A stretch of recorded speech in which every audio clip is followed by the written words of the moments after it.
Peshawar high court نے وزیراعلیٰ خیبر پختونخوا علی امین گنڈاپور کی نااہلی کے لیے الیکشن کمیشن کی کارروائی کے خلاف دائر درخواستوں پر سماعت ہوئی۔ عدالت نے 2 درخواستوں میں الیکشن کمیشن کی وزیراعلیٰ کے خلاف کارروائی پر حکم امتناع میں توسیع کر دی ہے۔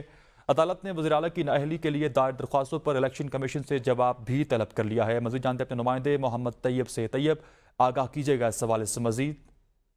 جی بالکل، پشاور ہائی کورٹ نے جو خیبر پختونخوا کے وزیراعلیٰ ہے علی امین گنڈاپور، ان کی درخواست پر جو الیکشن کمیشن ہے ان کو کارروائی سے روک دیا ہے۔ علی امین گنڈاپور کے خلاف ان کے جو آبائی حلقوں ہیں ان میں 3 درخواستیں الیکشن کمیشن میں دائر کی گئی تھی اور اس میں نااہلی کی استدعا کی گئی تھی، جس پر الیکشن کمیشن نے کارروائی جاری کی تھی۔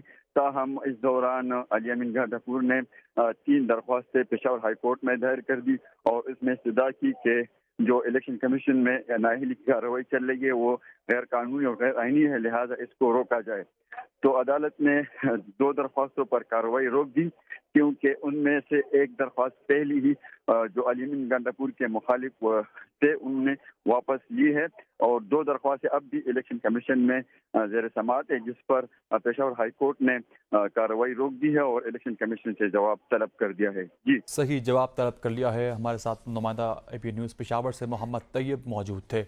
پشاور ہائی کورٹ میں علی امین گنڈاپور کی نااہلی کے لیے الیکشن کمیشن کی کارروائی ہوئی اور اس حوالے سے کارروائی کے خلاف دائر درخواست پر سماعت کی گئی، جبکہ اس وقت سماعت میں جو ہے وہ حکم امتناع میں توسیع کر دی گئی ہے۔ عدالت نے وزیراعلیٰ کے خلاف کارروائی پر حکم امتناع میں توسیع کر دی ہے۔ عدالت نے نااہلی کے لیے دائر درخواستوں پر الیکشن کمیشن سے جواب بھی طلب کر لیا ہے۔